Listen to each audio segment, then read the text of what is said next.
IndusInd bank आज एक ही दिन में 27% तक गिर गया। लेट्स सी इसके पीछे के रीजंस क्या थे। सबसे पहले तो हमने देखा कि इंडसइंड बैंक आज अपनी सर्किट की लोअर लिमिट को भी तोड़ के 7% और गिर के 27% गिर गया। 656 पे इसका क्लोजिंग प्राइस रहा है एंड इसका P/B रेशो भी 1.16 से गिर के 0.78 आ गया।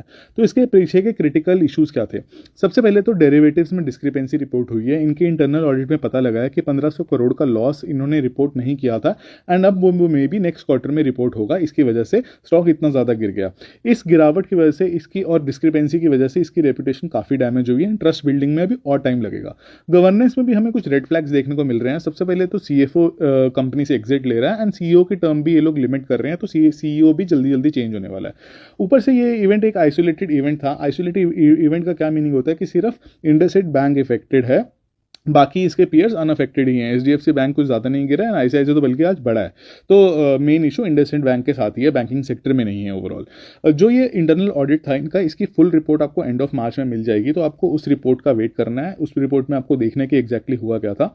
Q4 रिजल्ट्स का भी आपको वेट करना है एंड देखना है कि ये जो डेरिवेटिव्स की डिस्क्रिपेंसी है वो Q4 रिजल्ट्स को कैसे अफेक्ट करेगी एंड नेक्स्ट CEO कौन सा आ रहा है ये भी देखना काफ़ी इंटरेस्टिंग रहेगा।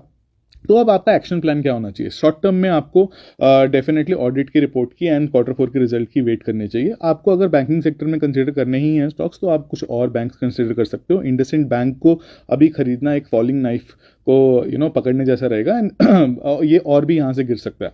मीडियम टू लॉन्ग टर्म में आपको क्या करना चाहिए? अगर आपके पास ऑलरेडी इंडसइंड बैंक है तो धीरे धीरे इसका एलोकेशन आपको कम करना है, 3 to 5% तक लेके आना है। Q4 रिजल्ट्स को मॉनिटर करना है एंड अब नोटेबल चीज़ें क्या रहेगी? व्हीकल फाइनेंस सेक्टर जो इंडसइंड बैंक का है वो अभी भी काफ़ी स्ट्रॉन्ग है, तो नेक्स्ट क्वार्टर में एंड उसके नेक्स्ट क्वार्टर में भी हमें देखना है कि ये कैसे अपना रेवेन्यू बढ़ा रहे हैं इस सेगमेंट में।